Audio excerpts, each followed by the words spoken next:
समंत कार्यक्रम ये देश है हमारा।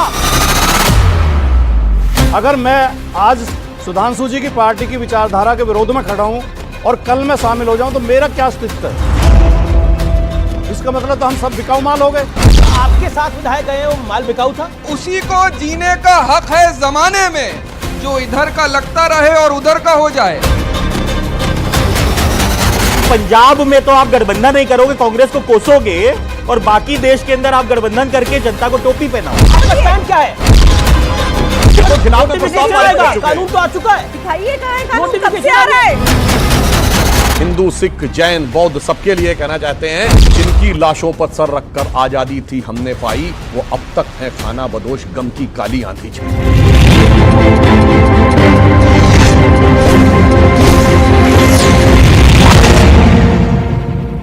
नमस्कार व्यूअर्स, मैं हूं अमीश देवकन और आप देख रहे हैं वीकेंड का सबसे भरोसेमंद कार्यक्रम ये देश है हमारा। कहते हैं जैसा आप कर्म करेंगे वैसा ही आपको फल मिलेगा।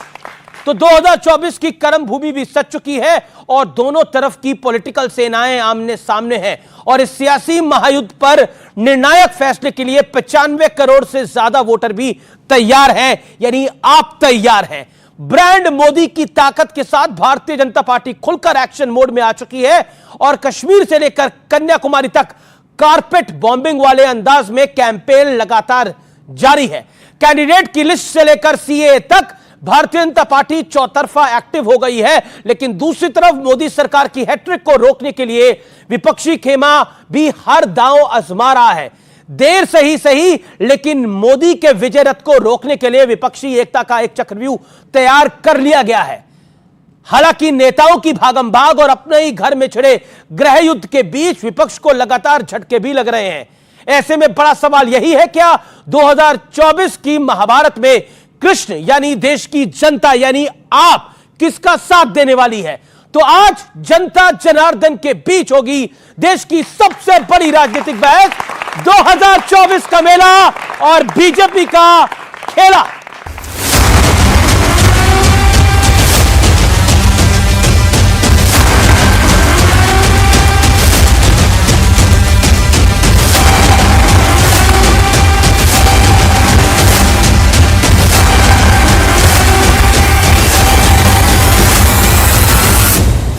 कश्मीर से कन्याकुमारी तक पीएम मोदी ने झोंकी ताकत। इंडी गठबंधन की सरकार विकास विरोधी है, जनता विरोधी है।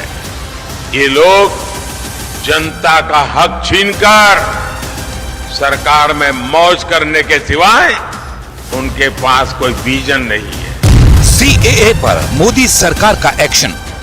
सीएए देश का कानून है, इसको कोई रोक नहीं सकता और हम सीएए को लागू कर रहे हैं। चुनाव के पहले ध्रुवीकरण करो, ध्रुवीकरण करके समाज में तनाव पैदा करो और इसके फायदा उठाओ। ये गलत कानून है, भारत के आईन के खिलाफ है, मजहब की बुनियाद पर बनाया गया है। इसका मकसद एक ही है कि मुस्लिम अक़लियत को उनको तंग किया जाए। पहली लिस्ट में बीजेपी का बड़ा संदेश। ये 400 पार का नारा ऐसे ही नहीं लग रहा है, ये तभी लग रहा है जब मोदी की गारंटी पर देश भरोसा कर रहा है। हर मोर्चे पर भारतीय जनता पार्टी चुनावी मोड में आ चुकी है, लेकिन दूसरी तरफ विपक्षी गठबंधन भी देर से ही सही एकजुट दिखने लगा है। लेकिन पार्टियों की भागम-भाग और नेताओं की भगदड़ से विपक्ष को लगातार झटके पर झटके लग रहे हैं। ऐसे में बड़ा सवाल है कि क्या विपक्ष बीजेपी की चौतरफा मजबूत तैयारी का मुकाबला कर पाएगा? आज इसी सवाल पर जनता के बीच होगी देश की सबसे बड़ी बहस। 2024 का मेला और बीजेपी का खेला, लेकिन बहस के मुद्दे क्या है? 3 बड़े मुद्दे हैं आज की बहस के। दल दल में भगदड़ है। आगे बढ़ता हूं।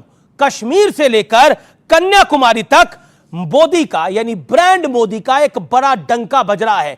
कश्मीर से लेकर कन्याकुमारी तक उसका फैक्टर कितना बड़ा होगा? आगे बढ़ता हूं। सियासी फायदे के लिए क्या सीए का शिगुफा एक बार फिर छेड़ा जा रहा है? जो सवाल विपक्ष उठा रहा है, जो सवाल कई पॉलिटिकल पंडित उठा रहे हैं। तो इन तीन बहस के मुद्दों के साथ आज की चर्चा का हम आरंभ करेंगे। और कहते हैं ना, आरंभ ही प्रचंड होना चाहिए। तो आरंभ को प्रचंड करने के लिए मेरे युवा मित्र यहां मौजूद हैं, जिनका जोरदार तालियों के साथ हम अभिनंदन करते हैं। और मेरे साथ आज पैनलिस्ट भी हैं और एनालिस्ट भी हैं। जोरदार तालियों के साथ अभिनंदन करिए नवनिर्वाचित राज्यसभा सांसद डॉक्टर सुधांशु त्रिवेदी का। इनको बहुत बहुत शुभकामनाएं। राजकुमार भाटी प्रवक्ता, समाजवादी पार्टी के नेता है और लोकप्रिय प्रवक्ता है। और इस बार सपा का कार्यकर्ता कह रहा था कि अब की बारी भाटी की बारी, यानी राज्यसभा में इनकी तैयारी करा रहे थे, लेकिन जया बच्चन जी की हो गई। मेरे साथ प्रियंका कक्कड़ जी हैं, आम आदमी पार्टी के नेता है, प्रवक्ता है। उनका जोरदार तालियों के साथ अभिनंदन करते हैं। रोहित अग्रवाल हैं, प्रवक्ता आरएलडी के हैं। अभी 1 महीना हुआ है इन्हें एनडीए में आए हुए, तो यानी अभी 1 महीना का एक्सपीरियंस इनका एनडीए का है, तो वो भी पूछेंगे कैसा रहा। और मेरे साथ 2 एनालिस्ट भी हैं, तो उनका भी जोरदार तालियों के साथ अभिनंदन करिए। निरंजन पोद्दार और सैयद जवाद साहब, आपका भी जोरदार तालियों के साथ अभिनंदन है। तो इस चर्चा की शुरुआत कर लेते हैं, क्योंकि चर्चा बहुत बड़ी है। भाटी जी, शुरुआत आप ही के साथ करते हैं। दल दल में भगदड़ है। यह राज्यसभा चुनाव क्या हुआ, इस हफ्ते बहुत कुछ सामने आ गया। हिमाचल में कांग्रेस की सरकार खतरे में आ गई। सपा को पता लग गया कि पॉलिटिकल हैसियत समाजवादी पार्टी की कितनी है। क्या आपको लगता है कि तमाम पॉलिटिकल पार्टियां, खास तौर पर विपक्षी पार्टियां, अपने कार्यकर्ताओं से दूर हो रही है? मैं एक बहुत लोकप्रिय कवि हैं शिव शरण बंधु, उनकी पंक्तियों से अपनी बात शुरू करूंगा। जी जी जी। कि रहते रहते घर में घर हो जाते हैं, चलते चलते लोग सफर हो जाते हैं। राजनीति में कुछ लोगों की फितरत है, जिधर बने सरकार उधर हो जाते हैं। तो ये तो राजनीति में कुछ लोग होते हैं जो जिन्हें केवल मलाई चाहिए, जिन्हें केवल सुविधाएं चाहिए, जिन्हें केवल आराम की राजनीति करनी है। सही राजनीति तो वही करते हैं जो विपक्ष में होते हैं। ये जो चुनाव बात आपने बड़ी खूबसूरत कही और मैं कहता हूं उसके लिए जोरदार तालियां होनी चाहिए। लेकिन आपने बहुत सुंदर बात बोली, लेकिन हिमाचल में तो सरकार भी आप विपक्ष की थी, दस्तूर भी आपका था, लेकिन वो विपक्ष में चले गए 6 विधायक। अब उसको लेके भी कोई कविता सुना दीजिए, सुनानी चाहिए ना। जी। छोटी सरकार को बड़ी सरकार ने दबा लिया, और बड़ी सरकार के पास जो पावर है वो छोटी सरकार के पास है नहीं। छोटी सरकार के पास ना तो ईडी है, ना तो सीबीआई है, ना तो इनकम टैक्स है, ना पूंजीपतियों की थैलियां हैं, ना इलेक्टोरल बॉन्ड में जो धन इकट्ठा किया गया था वो है। अब देश में हो क्या रहा है? और मैं कोई आरोप नहीं लगाना चाहता, कोई राजनीतिक, मैं ये नहीं कह रहा कि इसके लिए भारतीय जनता पार्टी जिम्मेदार है। इसके लिए सभी राजनीतिक पार्टियां जिम्मेदार हैं, सभी, कोई कम कोई ज्यादा।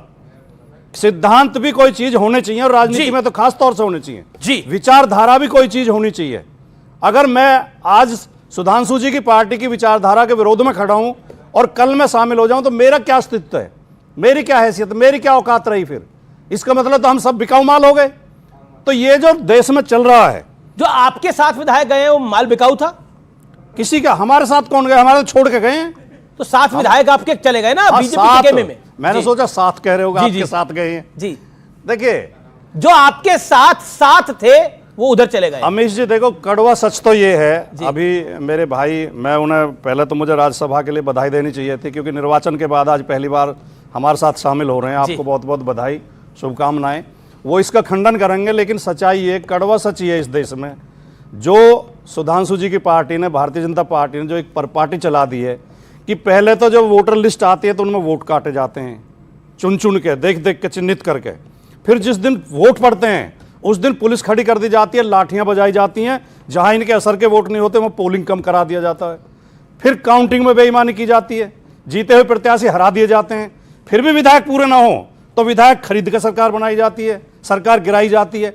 और अगर बिके भी नहीं कोई तो फिर उनके खिलाफ मुकदमे दर्ज कराए जाते हैं, ईडी भेजी जाती है, सीबीआई भेजी जाती है, और जैसे ही वो भारतीय जनता पार्टी में शामिल होते हैं उनके सारे पाप माफ हो जाते हैं, उनके मुकदमे। मैं 2-3 उदाहरण 10 सेकंड में जी, 10 सेकंड। आसाम में ले लें, हिमंत विश्व शर्मा, यही उन्हें भ्रष्टाचारी बताते थे, आज इन्हीं के मुख्यमंत्री हैं।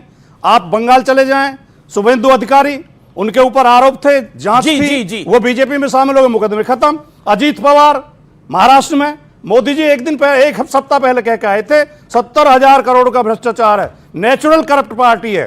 और वो देवेंद्र फडणवीस कह रहे थे अजीत पवार चक्की पी सिंह, आज वो इनके सम्मानित उप मुख्यमंत्री हैं। तो ये जो चल रहा है, एक नाम आप भूल गए, अशोक चव्हाण का भी आदर्श घोटाले में नाम था, वो भी एक नाम है। सुधांशु त्रिवेदी, ये परिपाटी आपने चलाई है, हिमाचल में सरकार आप गिरा रहे हैं और आरोप है कि वो डायरेक्टली बीजेपी वो सब कुछ करवा रही है। उत्तर प्रदेश में जो हुआ वो हम सबके सामने हुआ, आपके 8वें कैंडिडेट संजय सेठ चुनाव जीत के आ गए। देखिए, अभी जो भाटी साहब ने बातें कही उसमें एक दो गंभीर बात भी थी, पर मैं लाइटर नोट से शुरू करना चाहता हूं। इनके तमाम विधायक जिनके लिए अखिलेश जी कहते थे हम साथ साथ हैं, वो अब इनसे कहने लगे हम आपके हैं कौन जी। तो मगर जो इन्होंने एक बात कही, एक गंभीर बात है। इन्होंने कहा कि विचारधारा के आधार के ऊपर रहना चाहिए। इन्होंने कुछ चीजें गिनाई कि कहते थे, मैं बता रहा हूं जो कह दिया, अभी कहा है हाल ही में। अखिलेश वखिलेश तो 2 महीना पुरानी बात है, उसके बाद भी गठबंधन कर लिया। अखिलेश जी ने कहा चालू पार्टी है, वो भी 2 महीने पुरानी बात है, फिर भी गठबंधन कर लिया। अखिलेश जी के लिए कहा गया समाजवादी पार्टी के लिए, कांग्रेस ने कहा चिरकुट पार्टी है। तो अब यह समझ में नहीं आता है कि जो आप गठबंधन करते हैं वो किस आधार पर करते हैं, जिसके लिए कहा जाता है कि शाम होते होते सुबह की नजरों से उतर जाते हैं, इस कदर समझौतों पे जीते हैं कि जमीर ही मर जाते हैं। बगल में रोहित खड़े हैं, अब सुनिए, बड़े बगल में रोहित अग्रवाल खड़े हैं। अब सुनिए, तो मैं बगल में रालोद के प्रवक्ता खड़े हैं, उसका भी इतिहास बता देना चाहता हूं। जब श्री मुलायम सिंह यादव 1989 में पहली बार मुख्यमंत्री बने तो हक था अजीत सिंह जी को बनने का। और जो उन्होंने कहा ना कब कैसे क्या होता है, आज मैं ईमानदारी से बात कहता हूं, पुराने लोगों को बिल्कुल इसकी तस्दीक होगी। ज्यादातर विधायक अजीत सिंह जी के पक्ष में थे, पर वीपी सिंह जी उस समय जो प्रधानमंत्री थे, उनको लगा कि अगर अजीत सिंह मुख्यमंत्री बन जाएंगे तो चौधरी चरण सिंह जी के बेटे हैं, उनका प्रभाव है, वो मेरे बराबर के स्तर पर आ जाएंगे। तो उन्हें लगा कि मुलायम सिंह जी को बनवा दे, हमारे चेला बन के रहेंगे। और उन्होंने ऐसा धोबी पछाड़ मारा कि वीपी सिंह जी को किनारे करके चंद्रशेखर जी के साथ चले गए। फिर चंद्रशेखर जी को झटका मारा, कांग्रेस के साथ चले गए। फिर उसको झटका मारा, काशीराम के साथ चले गए। काशीराम को जो झटका मारा वो तो स्टेट गेस्ट हाउस कांड में सबको पता है, परंतु कम से कम उनकी इतनी तारीफ करूंगा कि सबको झटकते पटकते 2012 में अपने दम पे स्पष्ट बहुमत की सरकार सपा की ले आए और उन्होंने मुख्यमंत्री बना के अखिलेश जी को दिया, वो 57 पे ले आए। राहुल गांधी जी के पिताजी 400 सीटें लेके आए, राहुल गांधी जी 44 पे लेके आए। चलिए अखिलेश जी के पिताजी उनको लेकर आए, राहुल गांधी के पिताजी, दादी, नाना सब पॉलिटिक्स में थे। अरविंद केजरीवाल का तो कोई भी पॉलिटिक्स में नहीं था, उसके पीछे भी आप पड़ गए। अरे अरविंद केजरीवाल जी, अन्ना हजारे उनके गुरु थे, उन्हीं को धोबी पछाड़ मार दिया उन्होंने बाद में। वो तो अद्भुत खिलाड़ी हैं। अब मैं एक बात कहना चाहता हूं, जो गंभीर बात कही थी भाटी जी ने। देखिए, विचारधारा की बात होती है, हम बिल्कुल दृढ़ता ईमानदारी से कह सकते हैं 73 साल से 1951 जब से आज तक बने हैं, किसी विचारधारा के मुद्दे पे बीजेपी ने कभी अपना स्टैंड चेंज किया हो तो बिल्कुल नहीं बदला। चाहे राम मंदिर हो, धारा 370 हो, हिंदुत्व हो, भारत को आणविक शक्ति बनाना हो, सारी चीजों को लेकर, अंत्योदय को लेकर। मगर अंतर क्या हो जाता है, देखिए समाजवादी पार्टी थी, याद करिए एक दौर में सबसे ज्यादा पूंजीवादी और फिल्म स्टार इनकी पार्टी में आ गए थे। यहां आपको पूंजीवाद दिखेगा, परिवारवाद दिखेगा, अल्पसंख्यकवाद दिखेगा, जातिवाद दिखेगा, भाई भतीजावाद दिखेगा, नहीं दिखेगा तो समाजवाद नहीं दिखेगा।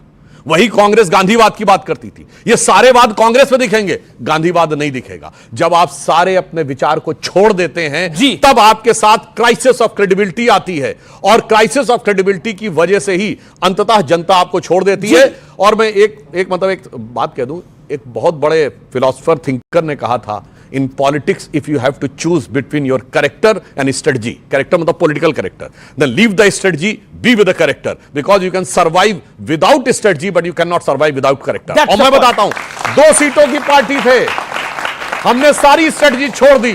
हम जनता दल से गठबंधन कर सकते थे, कांग्रेस से गठबंधन कर सकते थे, कम्युनिस्ट हमने कोई नहीं किया। हम 2 सीटों पर राम मंदिर के साथ खड़े रहे। हम धारा के साथ नहीं चले, धारा मोड़ के 303 सीटों के साथ और राम मंदिर को भी भव्य बनाकर आए। ये होता है, ठीक है, धारा मोड़ कर आए। एक अपॉर्चुनिटी आपके पास भी थी, एक सेकंड, मैं बिल्कुल आपको बता रहा हूं, एक अपॉर्चुनिटी आपके पास भी थी, एक नई विचारों की पार्टी, अरविंद केजरीवाल की पार्टी का जो हमने उसका एक स्वर्ण काल देखा है, उस पार्टी को डेवलप होते हुए, बनते हुए हमने खुद देखा है, लाइव देखा है। साल 2011, 12, 13 में जो अन्ना हजारे मूवमेंट था, ये देश के युवा साक्षी हैं। क्या आपको लगता नहीं है कि बीजेपी ने इमरजेंसी झेली है? अगर आपको लगता है कि यह दौर इमरजेंसी का दौर है, तो लेकिन आपने कांग्रेस के साथ समझौता कर लिया दिल्ली के अंदर, तो आपका वोटर आप पे भरोसा क्यों करेगा? प्रियंका जी, ये बड़ा मूल सवाल है। क्योंकि आज का वोटर बहुत इंटेलिजेंट हो चुका है। अमीश जी इतनी अच्छी बातें की अभी सर ने, सुधांशु सर ने यहाँ पर, उन्होंने कहा you can survive without strategy but you can't survive without character. तो वोटर को दिखता है क्या कैरेक्टर। प्रधानमंत्री मोदी ने कुछ टाइम पहले कहा था कि मधु कोड़ा और उसका परिवार जिस भी पार्टी में आ जाए, इकलौते व्यक्ति थे मधु कोड़ा जो कोयला स्कैम में कन्विक्ट हुए, वो पार्टी कभी भी भ्रष्टाचार के खिलाफ नहीं हो सकती। प्रधानमंत्री मोदी ने उनको अपनी पार्टी में ले लिया। ये कैरेक्टर है कि स्ट्रैटेजी है? प्रधानमंत्री मोदी बोलते हैं कि 15 लाख रुपए अगर अकाउंट में आ जाएगा आपके, पर वो नहीं कर पाते। सबकी आपकी इनकम कम हो गई है, आप ईएमआई पे ज्यादा अपना लोन ही भरे जा रहे हैं, लोन की जिंदगी आप जीत रहे हैं। ये स्ट्रैटेजी है कि कैरेक्टर? आपने झूठ बोला कि पेट्रोल का प्राइस 100 के नीचे होगा, 35 रुपए का होगा, पर आज 100 के पार पेट्रोल प्राइस है। आज हमारी करेंसी अफगानिस्तान के नीचे है, 85 रुपी यूएसडी डॉलर के। ये स्ट्रैटेजी है कि कैरेक्टर? तो सारी बातें जो प्रधानमंत्री मोदी ने बोली थी वो सबका खंडन हो चुका है। आज भाजपा में कौन है? आज भाजपा में है Vyapam scam, Narada scam, Saradha scam, water लुई स्कैम। इस तरह इनका करप्शन खत्म हो रहा है। सारे करप्ट लोगों को अपनी पार्टी में लाके धो लिया इन्होंने। विपक्ष के पीछे ये ईडी सीबीआई छोड़ देते हैं। आज तक हमारे केस में भी हम कट्टर ईमानदार थे, हैं और रहेंगे। हमारे केस में आज तक भी एक चवन्नी की रिकवरी नहीं हुई। लॉ में ये ऐसे संशोधन कर दिए कि किसी को भी जेल में रख सकते हैं बिना अनंत काल तक, बिना सबूत के।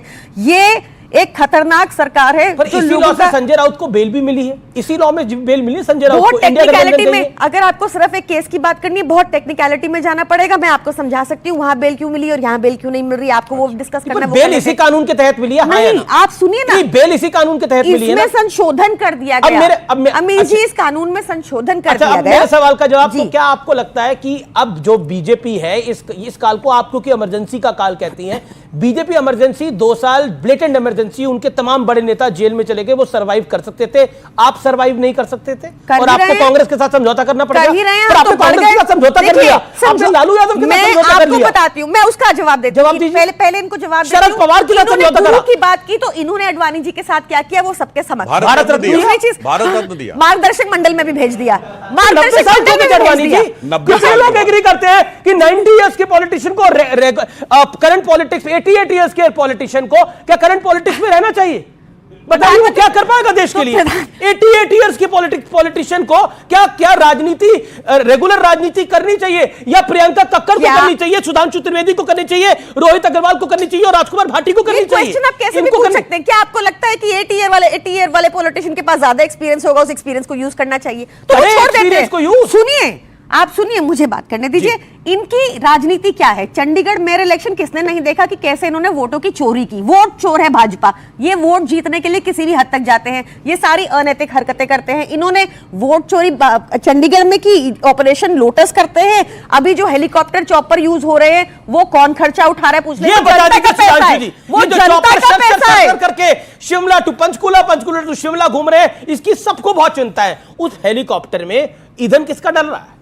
ये सवाल मैं नहीं पूछ रहा, विपक्ष पूछ रहा है। देखिए, हमारे हेलीकॉप्टर तो पार्टी लेती है और पार्टी चलाती है, मगर जो कहते थे वैगन आर में चलते हैं, उनका सुनिए, उनके मुख्यमंत्री जो पंजाब के हैं, उनका काफिला कैप्टन अमरिंदर सिंह से भी बड़ा है, बादल जी से भी बड़ा है। 3 दर्जन से गाड़ियों का लश्करे जर्रार चलता है और वो तो पेट्रोल जनता का फूकता है मेरे भाई। जो कहते थे कभी, अब सुनिए, अब मैं बताता हूं। प्रियंका जी ने बोला, कैरेक्टर जानते क्या होता? मुझे चाहिए जन लोकपाल टोपी, सत्ता में आए टोपी पहना दी इधर, अब नहीं चाहिए मुझे चाहिए। सुनिए, सबसे शपथ भरवाया, मैं बंगला नहीं लूंगा, बंगला ले लिया। मैं गाड़ी नहीं लूंगा, ले लिया। मैं सिक्योरिटी नहीं ले लूंगा। इस समय भाई देखिए, मैं इसमें इनका मजाक नहीं, या तो ये बचकानी हरकत कर रहे थे या शातिराना हरकत कर रहे थे। पंजाब के मुख्यमंत्री को जरूरत है, जो भी मुख्यमंत्री होता है उसको सिक्योरिटी की जरूरत है। फिर उसके बाद बच्चों की कसम खाता हूं कि वो नहीं करूंगा, क्या कहते हैं वो बदल दिया। समझौता नहीं करूंगा विपक्ष के। और मैं कहता हूं जाके चेक करिए, 27 अक्टूबर 2013 इनका ट्वीट है अरविंद केजरीवाल जी का, कि मैंने सुना है कि शीला दीक्षित जी के घर में 12 एसी लगे हैं, 15 एसी लगे हैं। मैंने सुना है कि बाथरूम में भी एसी लगा है। मेरा कलेजा कांप उठता है कि कौन भरता है इसका बिल, जब दिल्ली की 40% जनता झुग्गी झोपड़ी में रहती है और उसके बाद अपने घर में 1-1 करोड़ के पर्दे लगे हैं। सबसे लंबे समय विपक्ष में कौन रहा? भारतीय जनता पार्टी। कौन तोड़ पाया हमें? कोई नहीं तोड़ पाया। और आपने कहा ये साहब, एक ऐसा भी कानून था इस देश में, अगर इनका प्रियंका जी कहना है तो कोर्ट को उस कानून को रद्द कर देना चाहिए। कोर्ट ने कई कानूनों में किया, राहुल गांधी की सजा बहाल कर दी, हमारे इलेक्टोरल बॉन्ड वाले विषय के ऊपर भी दिया। ऐसे कैसे आप कह रहे हैं? मगर इस देश में एक कानून था, भाटी जी को निश्चित पता होगा, DIR और मीसा। आपको पुलिस बंद कर ले, आपको कारण नहीं बताएगी, आप जमानत की अर्जी नहीं दे सकते, लालू यादव ने अपनी बेटी का और नाम आप रखा कोर्ट में नहीं जा सकते, ना वकील ना अपील ना दलील, जब तक सरकार चाहेगी आप जेल में रहेंगे। अरे हम तब भी नहीं टूटे थे, टूटते वो हैं जिनके हौसले और इरादे दमदार नहीं होते। आपके देखिए आपके तो पार्षद भी चंडीगढ़ में टूट गए, लेकिन अब क्योंकि बार बार विपक्ष कहता है कि बीजेपी तोड़ रही है, बीजेपी तोड़ रही है। हाल ही में हिमाचल में हमने देखा, वहां कांग्रेस ने खुद कांग्रेस की सरकार को कठिनाई में डाल दिया। मेरा सवाल, कांग्रेस के साथ, लालू यादव के साथ, शरद राव पवार के साथ जाने की मजबूरी एक लाइन में आप बता पाए हमारे व्यूअर्स के लिए और इन दर्शकों के लिए? आज अगर कॉन्स्टिट्यूशन को नहीं बचाया आपने, आज अगर लोकतंत्र को नहीं बचाया आपने, तो ये पार्टी इलेक्शन खत्म कर देगी। के लिए सब बिल्कुल, ये पार्टी इलेक्शंस खत्म कर देगी। ये पार्टी आपके हर रोज ये तो 19 में भी बोला जा रहा है, 100 रुपया 200 रुपया 300 रुपया होगा, कोई विपक्ष नहीं होगा। ये क्या मतलब? अगर एनडीए चुनाव जीत जाएगा तो चुनाव नहीं होगा रोहित भाई, अगर एनडीए चुनाव जीत जाएगा तो विपक्ष नहीं होगा, अगर एनडीए चुनाव जीत जाएगा मोदी जी के नेतृत्व में तो महंगाई बहुत बढ़ जाएगी, ये सब बातें बोली जा रही है। ये और जोड़ दो इसमें, ये बात है 1 महीने पहले जयंत चौधरी नहीं कही थी। जी ठीक बात है, ये और जोड़ दो। ठीक बात है। ये प्रियंका कक्कड़ जी आम आदमी पार्टी की नेता है ना जी, इनके नेता अरविंद नहीं, आपको शक है? मतलब मैं पूछ रहा हूँ, है उन्हीं की नेता है। क्लेरिफाई कर रहा हूँ भाई, क्लेरिफाई करना पड़ता है आम आदमी पार्टी केस में। इनके नेता अरविंद केजरीवाल हैं, वही है आपके केस में वेरीफाई होता है। 1 महीना पहले आप कहीं थे, अब कहीं। ये तो बात सही बोली प्रियंका जी ने, वेरीफाई तो आप बोलने दो मैडम, बोले तो हाँ बोलने दो मैडम। इनके नेता पब्लिक की ताली भी बजा रही है, पब्लिक की ताली भी बता रही है। ये चौधरी चरण सिंह जी के साथ थे, उन्हीं के साथ हैं, नहीं, भारत को देने वालों के साथ।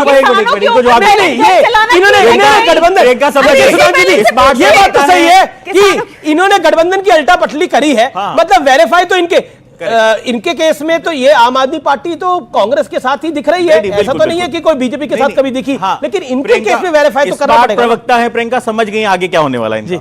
इनके नेता अरविंद केजरीवाल हैं, जेल में है कि बाहर हैं? भाई चेक करना पड़ता है आम आदमी पार्टी का नेता कब अंदर चला जाए। इनके नेता अरविंद केजरीवाल का बयान था, आरोप लगते ही पद से इस्तीफा देना चाहिए। आज ये क्या डिफेंड कर रही हैं कि भाई साहब कानून के अंदर चेंजेस हो गए जी, हम तो कानून की वजह से जेल में जा रहे हैं। मैडम कानून की वजह से नहीं, भ्रष्टाचार की वजह से। नहीं सर, आपके नेता संजय सिंह कहते थे लालू प्रसाद यादव परिवारवादी पार्टी से आते हैं, उनके साथ गठबंधन नहीं करूंगा। संजय सिंह कहा करते थे मुलायम सिंह यादव के बेटुआ कौन हुए, अखिलेश यादव, उनके साथ गठबंधन नहीं करूंगा। राजीव गांधी के बेटुआ कौन हुए, राहुल गांधी, उनके साथ गठबंधन नहीं करूंगा। आज ये सब कहां है? तो स्थिति है, मुझे तो समझ में नहीं आता ये सब किस तरीके के प्राणी हैं कि पंजाब में तो आप गठबंधन नहीं करोगे, कांग्रेस को कोसोगे, और बाकी देश के अंदर आप गठबंधन करके जनता को टोपी पहनाओगे। प्रियंका ये एक छोटा सा सवाल का जवाब आपको जरूर देना चाहिए, जो बात रोहित अग्रवाल ने बोली। क्या आपको लगता नहीं है कि एक स्टेट में अलायंस है, दूसरे में नहीं है? एक में लोकतंत्र बचा हुआ है, दूसरे में बचाने की आवश्यकता आ गई है? नहीं देखिए, तो हमारे दोनों लोकल यूनिट्स को पंजाब में दोनों लोकल यूनिट्स को पंजाब में अलग अलग लड़ना था, हमने उनका सम्मान किया। इनको क्या प्रॉब्लम है? हम अपनी पार्टीज के साथ जो भी करें। अरे तो आपको क्या प्रॉब्लम है? एनडीए के साथ चले गए तो इन्होंने कहा पंजाब में, तो इन्होंने कहा कि बिल्कुल उनकी भगवंत मान है। हालांकि भगवंत मान ने रिसेंटली एक इंटरव्यू में बोला कि कांग्रेस सबसे भ्रष्टाचारी पार्टी है। अभी 2 दिन पहले देखिए किसी को कहते हैं कांग्रेस सबसे ज्यादा भ्रष्टाचारी पार्टी है, भगवंत मान ने बोला। अमित जी, इनके ऊपर वो पंक्ति लागू, तो पुराना गीत था ना, दिल्ली में मोहब्बत पंजाब में लड़ाई, अरे मार डाला दुहाई दुहाई। जी बीजेपी जो दलों को तोड़ रही है, जो विपक्ष आरोप लगा रहा है उस पर सपा के 7 विधायक चले गए। अभी हिमाचल में क्या हो गया? देखिए ऐसा है, निर्णयहीन और रीढ़ विहीन पार्टियां जो होती हैं वो ऐसे ही करती हैं। जैसे एक बच्चा होता है ना जो ठोकर खा के गिर जाता है, उसका खिलौना टूट जाता है, कहता है वो अंकल ने तोड़ दिया, तो उसी तरीके से वो देखिए ये खुद तोड़ दिया। अंकिल आ गए हैं बीच में। भाटी जी, ये जो अंकिल की कहानी है, मतलब मैं इसको थोड़ा दूसरे तरीके से लेता हूं, ये अंकिल के चक्कर में सारा कांड हो रहा है क्या? मतलब हिमाचल में अभिषेक मनु सिंघवी अंकिल के चक्कर में हो गया, यहां पर जया बच्चन जी के चक्कर में पूरा बवाल हो गया। क्या आपको लगता है कि पॉलिटिकली फैसले नहीं कर पा रहे हैं, और अब आपके 2 महासचिव और एक राष्ट्रीय सचिव ने जो बोला है वो सारा सब कुछ पटल पे है? सलीम शेरवानी, स्वामी प्रसाद मौर्य और एक और राष्ट्रीय सचिव, 7 विधायक अलग हो गए हैं। नहीं, जो सुधांशु जी के मुझे 3 बिंदुओं का जवाब देना मेरे सवाल का गंभीरतापूर्वक जी बताइए। एक तो इन्होंने ये बिल्कुल गलत तथ्य इतिहास का पेश किया कि अजीत सिंह जी मुख्यमंत्री बन रहे थे, लेकिन वीपी सिंह जी ने मुलायम सिंह को जबरदस्ती बनवा दिया। वीपी सिंह जी, मैं आपको बताऊं, ये सही बात है कि 2 दावेदार थे, विधायकों के वोट पड़े थे कि किसको ज्यादा विधायक जिसको देंगे उसे बनाएंगे। वीपी सिंह जी अजीत सिंह चौधरी अजीत सिंह जी के साथ थे, इस बात की ये भी तायद कर देंगे। वीपी सिंह जी मुलायम सिंह यादव जी के साथ नहीं थे, और मुलायम सिंह यादव जी का उनसे तब से विरोध था जब वो उत्तर प्रदेश के मुख्यमंत्री होते थे और डाकू दस्यु उन्मूलन अभियान चलाया गया था, और उसमें बहुत ढेर सारे 70 के करीब यादवों को मुठभेड़ों में मारा गया था। नेताजी ने जब उनके खिलाफ सड़क पर संघर्ष किया था। एक तो ये आपने फैक्ट गलत बोला। दूसरा, आपने कहा कि बीजेपी क्यों नहीं टूटती है कभी। बीजेपी के तो जो स्टार थे नहीं सबसे बड़े, कौन, जिनकी वजह से बीजेपी खड़ी हुई है, कल्याण सिंह जी। कल्याण सिंह ने पार्टी तोड़ के अपनी अलग पार्टी बनाई थी और यह कहा था कि इस बीजेपी को खत्म कर दूंगा उत्तर प्रदेश में। दूसरी इनकी बड़ी नेता थी उमा भारती, आडवाणी जी को धमकाते हुए मीडिया के सामने, वाजपेयी जी बैठे थे, आडवाणी जी बैठे थे, धमकाते हुए गुस्से में बाहर निकली थी, फुंकारती हुई उन्होंने भी कहा था खत्म कर दूंगा। साक्षी महाराज ने पार्टी छोड़ दी थी। आपकी विचारधारा तो न तो पूंजीवादी है न समाजवादी है, आपकी विचारधारा अवसरवादी है। आप अवसर के अनुसार हमसे हमेशा रंग बदलते हैं। आपको जब लगता है, आप संविधान की शपथ लेके आते हैं, जो भी लोग चुने जाते हैं, और फिर संविधान में जो पंथ निरपेक्ष शब्द है, समाजवाद शब्द है, उन पे आप ऐतराज करते हैं। सामाजिक न्याय के विरोध में रहते हैं। आप सामाजिक न्याय की शपथ लेके आते हैं। आप हमेशा सामाजिक न्याय के विरोध में रहते हैं। आपकी कौन सी सारी बातों का जवाब देता हूं। देखिए, पहली बात, उस जमाने की बात का वेरिफिकेशन तो बाद में होगा, पर कम से कम इतना तो स्वीकार कर लिया कि अजीत सिंह और उनके बीच में मतभेद था। तो और पार्टियों में होता है, तो सब पार्टियों में इतना स्वीकार किया। हजूरिया क्या था मध्य प्रदेश में, अब आपने उसमें गुजरात में, आप बता दो, आप ये बता दो, खजूरिया क्या था। बीजेपी के दो ग्रुप थे, दोनों में रस्सा कसी थे, दोनों विधायकों को उठा के एक खजुराहो ले गए थे, एक ने राजधानी में रखे थे। ठीक है बाबा, इन्होंने कहा कि हमारे यहाँ किसी ने पार्टी छोड़ा। सुनिए, हमारे यहाँ मैंने कहा हमारी पार्टी में कभी डिवीजन नहीं हुआ, और आप एक नाम भूल गए और बोल देता हूं, येदियुरप्पा जी भी छोड़ के गए थे, मगर जो छोड़ के गया सब वापस लौट के आए। माननीय कल्याण सिंह जी जब वापस पार्टी ज्वाइन किए, मैं उस प्रेस कॉन्फ्रेंस में था और उनसे पूछा गया कि आपने तो पार्टी छोड़ी थी, वापस क्यों आए? तो जानते उन्होंने कहा बोला, उन्होंने कहा मेरो मन अनंत कहां सुख पावे, जैसे उड़ जहाज को पंछी फिर जहाज पर आवे। और विभाजन क्या होता है? एक ही जनता दल था वीपी सिंह के नेतृत्व में जब 140 सीटें आई थी। अब एक जनता दल बन गया समाजवादी पार्टी, एक जनता दल बन गया आरजेडी, एक जनता दल बन गया बीजू जनता दल, एक जनता दल बन गया जेडीएस कर्नाटक में। यह होता है विभाजन, यह होता है Congress O, Congress S, Congress R, Congress U, Congress I, Congress U. तो अटल जी कहते थे कांग्रेस मैं, कांग्रेस तू, कांग्रेस आई, कांग्रेस गई। यह विभाजन होता है। बताइए कोई बीजेपी में वर्टिकल डिवीजन हुआ? इसलिए मैंने कहा नेताओं ने कई बार छोड़ा, मैंने और ऐड करके बता दिए, पर सब वापस आए, क्योंकि हमारी पार्टी में सबको रियलाइज होता है, जो मान सम्मान होता है। कल्याण सिंह पार्टी में वापस आए थे, उन्होंने पब्लिक रैली को एड्रेस कर रहे थे, उन्होंने बोला कि अब तो मेरा शव भी कमल के झंडे के साथ लिपट के जाएगा, और वो बोलते हुए वो अब एक लाइन और कह दूं, अवसरवाद क्या होता है? 1989 में मुलायम सिंह जी मुख्यमंत्री बने बीजेपी के सपोर्ट पे। 425 की विधानसभा में 180 जनता दल के थे, 56 हमारे थे, 97 कांग्रेस के थे विपक्ष में। ठीक, उसके बाद गोली चलवाई, ठीक, भाजपा समर्थन वापस लिया, कांग्रेस से हाथ मिला लिया, सरकार बन गई। उसके बाद कांग्रेस को झटका दिया, चंद्रशेखर जी के साथ चले गए। उसके बाद बसपा के साथ, कांग्रेस से भी गठबंधन किया, भाजपा से भी गठबंधन किया, बसपा से भी गठबंधन किया। भाई ऐसा बता दो ना, ऐसा कोई सगा नहीं जिनको हमने ठगा नहीं। अवसरवाद की बात ये लोग कहते हैं, एक पार्टी बताइए जिससे आपने गठबंधन आज तक ना किया हो। सुधांशु जी, जब आप इस चीज की सीए ला रहे हैं अब नहीं, अभी उसी पर आ रहा था मैं। आप कहते हैं अब की बार मेरे 370 पार, मुझे तो लगता है 170 पार के भी लाले हैं, लेकिन जब आपका 170 पार के लाले, मुझे तो भारतीय जनता पार्टी के, उसका रीजन बता दे रहा हूँ एकदम। अब आप लाल हैं, उनके लाले हैं 170। नहीं, अब आप देखिए आपके उत्तर प्रदेश विधानसभा में, हाँ बड़ा मुश्किल है इनके लिए। अब आप देखिए अजीत सिंह, स्वर्गीय अजीत सिंह जी कहा करते थे, नारे दिया करते थे कि तख्त बदल दो, ताज बदल दो, इन झूठों की सरकार बदल दो, और पता नहीं कौन सी लाठियां पीछे भांजी गई हैं कि आज जयंत चौधरी साहब भी चले गए। हो सकता है आपको तकलीफ हुई इन अल्फाजों से। दूसरी बात कह रहे हैं भाई साहब, आपके लखनऊ विधानसभा के अंदर 270 से ऊपर आपके विधायक हैं। ऐसी क्या जरूरत पड़ रही कि समाजवादी पार्टी के भी विधायक लिए जा रहे हैं, उसके बाद आरएलडी के भी लिए जा रहे हैं, उसके बाद पता नहीं कौन सा ऐसा है। और खास तौर पे विपक्ष से कहना चाहता हूं, भारतीय जनता पार्टी को वॉशिंग मशीन करना बंद करिए। अब इनको क्विक वॉश का नाम से जाना जाए, क्योंकि तुरंत इधर पार्टी ज्वाइन करी, उधर आपका क्विक वॉश, आपके ऊपर सारे। ये क्या मतलब? देखिए ये पीड़ा, ये जो खड़े हुई है, इनकी जो पीड़ा है ना वो बहुत बड़ी है। इन्होंने बोला 270 विधायक, 270 से भी ज्यादा विधायक है आपके, 9 आरएलडी के भी आगे तो 279 हो गए भाई, मेरी गिनती में गड़बड़ हो तो बताना। 279 हो गए, 7 इनके भी ले लिए, 2 एक बसपा का था, वो बेचारा भी वोट देके गया आपको। मतलब चाहते क्या है आप लोग? मतलब कुछ तो छोड़िए, पहले इनका फैक्ट चेक कर दो, बाकियों के लिए कुछ तो छोड़िए आप लोग। बरेलवी साहब का एक बड़ा मशहूर शेर है, हाँ, बता दीजिए। कि उसी को जीने का हक है जमाने में जो इधर का लगता रहे और उधर का हो जाए।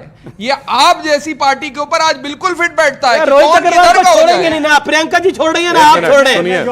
अब इनकी बात का पहले तथ्यात्मक आधार बता दें। स्वर्गीय अजीत सिंह जी का वो वीडियो भी अवेलेबल है, कोई जाके देख ले, जिसमें उन्होंने कहा जिस पे गाड़ी पे लगा हो समाजवादी पार्टी का झंडा, समझ लेना उसमें बैठा है कोई गुंडा।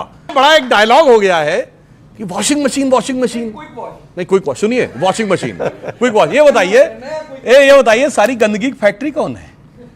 बताइए काजल बताइए ये तो बताओ मेरे भाई। वही तो कहते हैं कौन गंदगी की फैक्ट्री? सुनिए, राहुल गांधी साहब ने कहा है जो डर गया वो भाजपा के घर गया, वहां जाकर के निखर गया। और भारतीय जनता पार्टी आप कहां से? आप यूपी से है ना? यूपी से। अरे यूपी के लोगों को तो शराबी कह रहे हैं राहुल जी, आपका तो ऐसा कुछ नहीं है चक्कर। तो फिर काहे अब राहुल जी को क्यों कोट कर रहे हैं? अब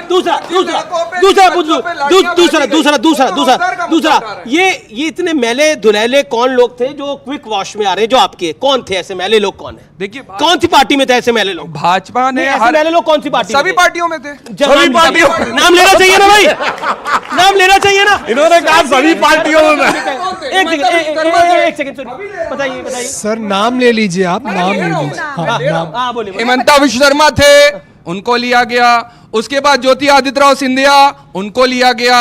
और उसके बाद अभी आरएलडी को भी लिया। आरएलडी भी मैली धुलाई है भैया। एक लाइन कह दूं, जो डर गया वो वायनाड की नजर गया जी। अब तो वायनाड भी नहीं मिल रहा, अब तो तेलंगाना जाने की सोच रहे हैं वो। सुनिए, पिछली बार कांग्रेस के युवराज, कूड़ा इकट्ठा, सुनिए 2019 के लोकसभा में कांग्रेस के युवराज चुनाव हारने के बाद यूपी छोड़े थे, और 2024 के चुनाव में तो उनकी माताजी आदरणीय सोनिया जी अर्थात कांग्रेस की राजमाता जी ने जंग का बिगुल बजने से पहले ही यूपी छोड़ दिया।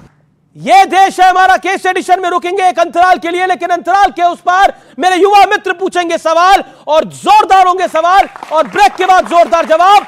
2024 का मेला, बीजेपी का खेला, ये देश है हमारा में जारी है। जहां से राहुल गांधी सांसद है वहां एपीएमसी एक्ट है क्या? नहीं है। काला कानून लागू है केरल में, मगर क्यों नहीं बोलते? बोलिए। नहीं है, एपीएमसी एक्ट है ही नहीं। सरकार बनते ही एमएसपी मिलेगी। 10 साल की मनमोहन सिंह सरकार ने 5.5 लाख करोड़ की एमएसपी दी, और मोदी जी ने 10 साल में 18,39,000 करोड़ की एमएसपी दी।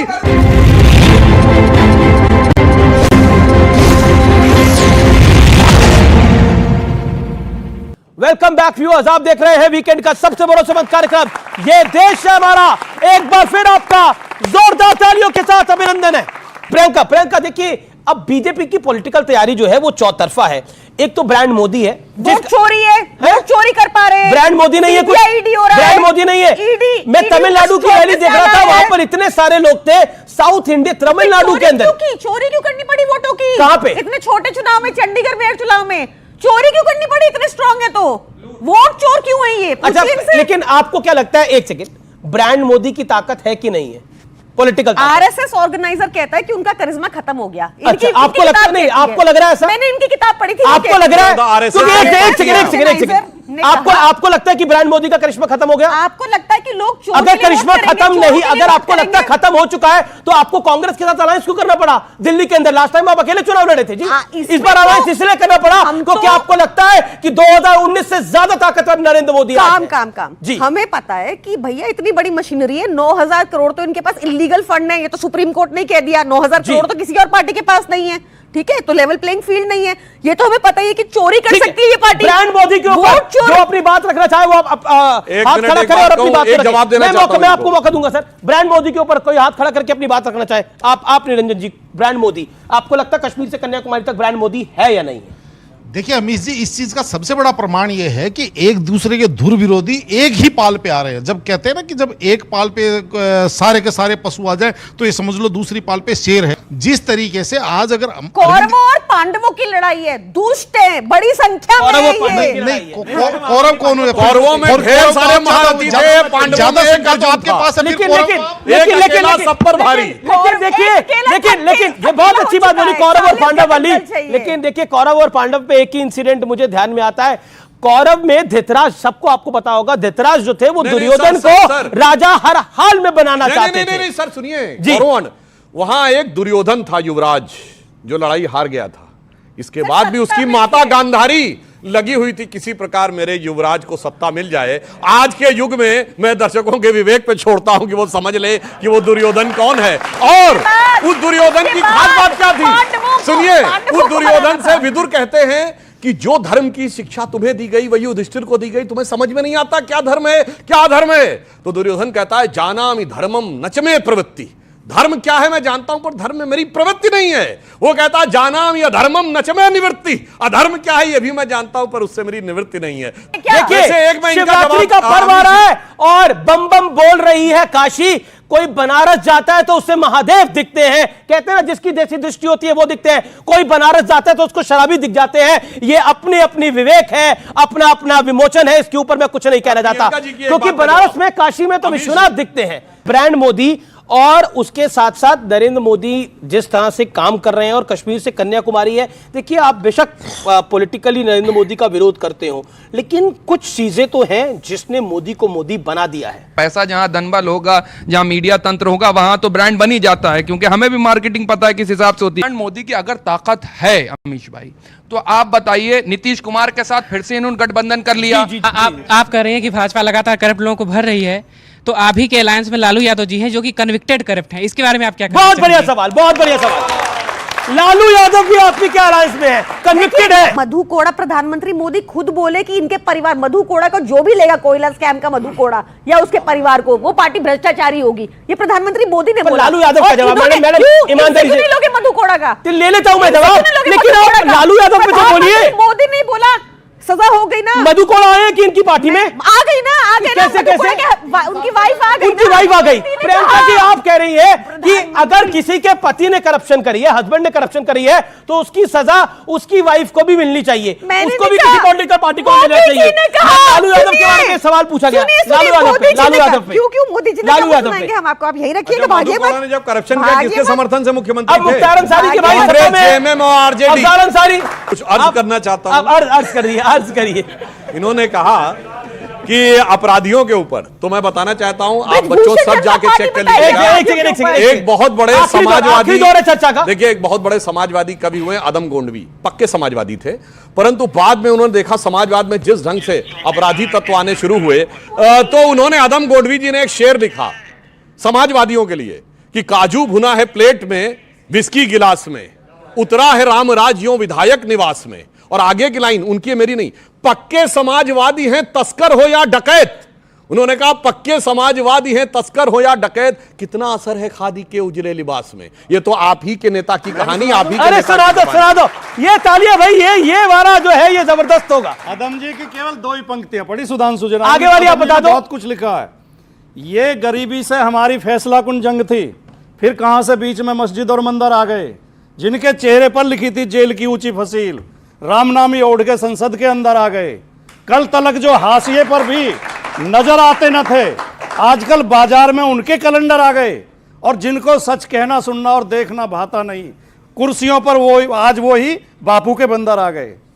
भैया बापू के बंदर किसके लिए बोल गए मेरे भाई? और जिस जमाने में आदम गोंडवी ने लिखा था हम सत्ता में नहीं थे, आपकी बात हम सत्ता में नहीं थे, हमें थे, बापू के बंदर आ गए। जय हो जय हो जय हो, बापू के बंदर आ गए। अमीश जी ने मोदी ब्रांड, मोदी ब्रांड।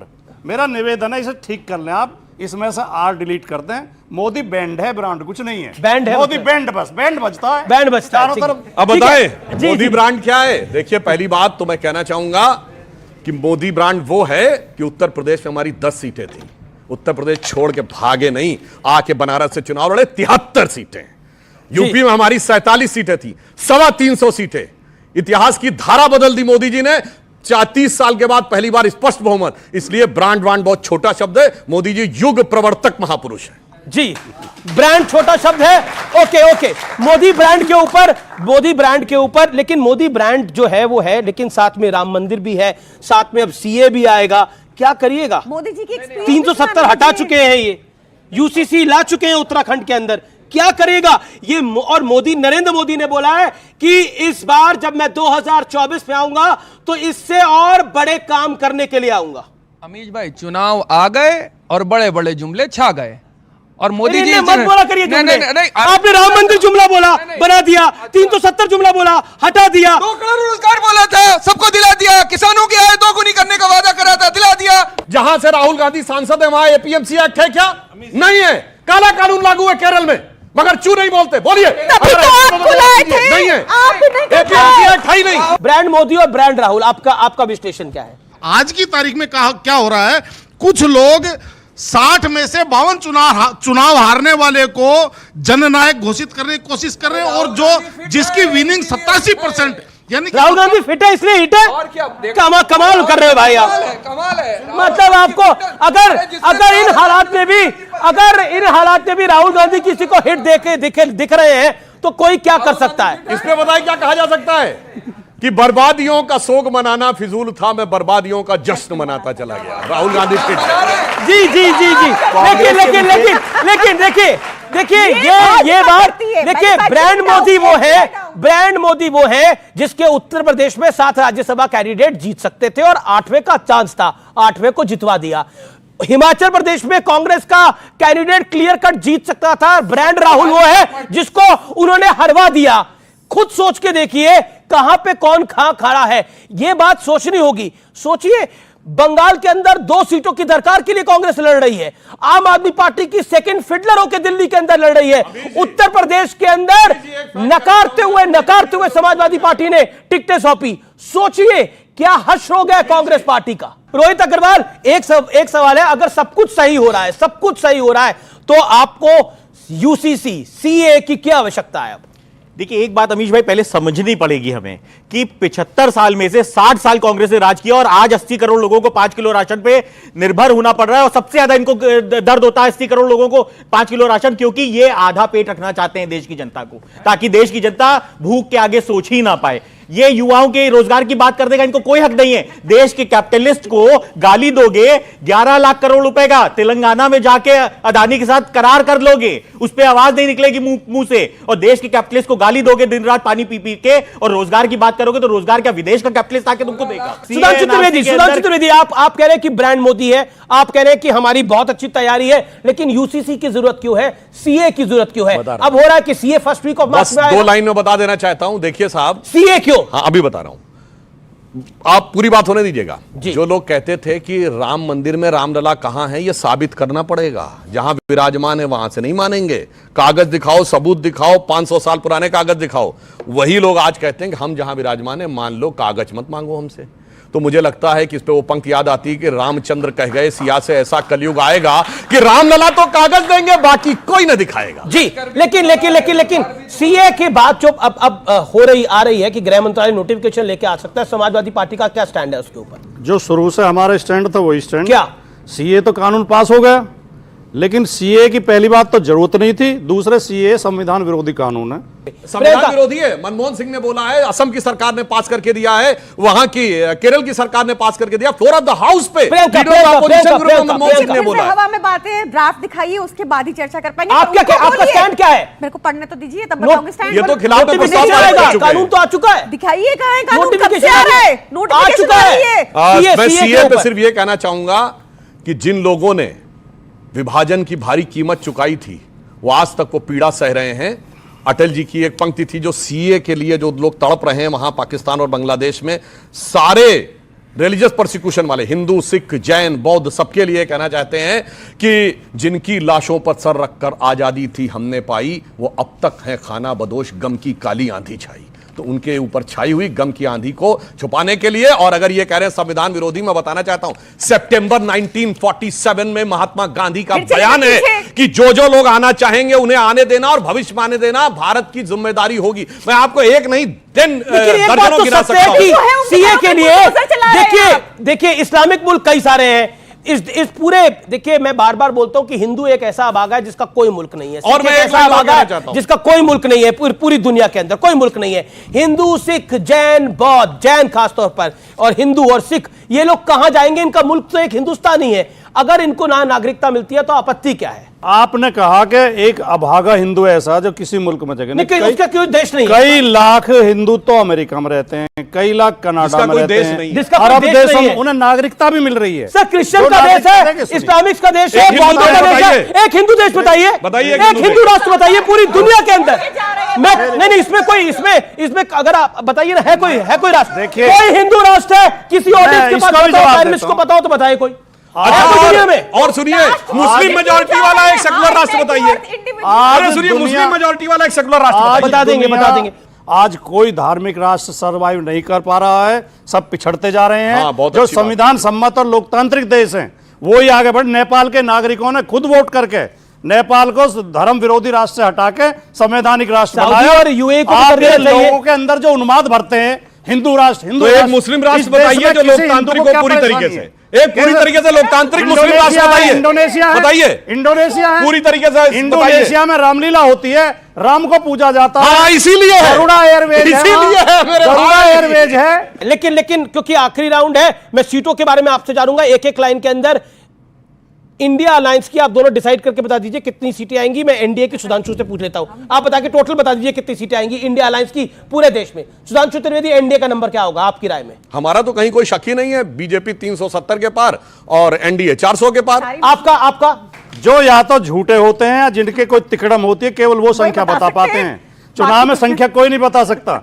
हम ये कह सकते हैं अखिलेश जी ने बताया, अखिलेश जी ने 403 में 400 बताई तो झूठे होते हैं, 403 में 400 बताई तो झूठे होते हैं, झूठे थे, तिकड़म ही थे, या तिकड़म करते हैं। चलिए संख्या बताते हैं। जी आप एनडीए की संख्या वो अगड़म बगड़म थे, तिकड़म नहीं थे। मेरा सीधा सा मानना है संख्या एनडीए की संख्या 350 पार, एनडीए की संख्या 350 पार, और यूपीए इंडिया अलायंस की संख्या, इंडिया जो है पूर्ण बहुमत की सरकार, देखिए इंडिया का राहुल कहां से लड़ेंगे राहुल सरकार बताइए। तेलंगाना। चलिए मैं देखिए चर्चा आगे और होती रहेंगी, चुनाव का माहौल है और ये डेमोक्रेसी का सबसे बड़ा पर्व है, इसलिए मैं सब व्यूअर्स आपको बोलता हूं कि इसको एंजॉय करिए, इसे महसूस करिए, वाद विवाद भी करिए, लेकिन झगड़ा मत करिए, पॉलिटिकल झगड़ा करिए लेकिन लड़ाई झगड़ा मत करिए, ये मेरा कहने का मतलब है। आप सबका बहुत बहुत धन्यवाद, आप सबका, मेरे युवा मित्रों का बहुत बहुत धन्यवाद इस खास कार्यक्रम में जुड़ने के लिए, आज के विषय पर बेबाकी से अपनी राय को रखने के लिए।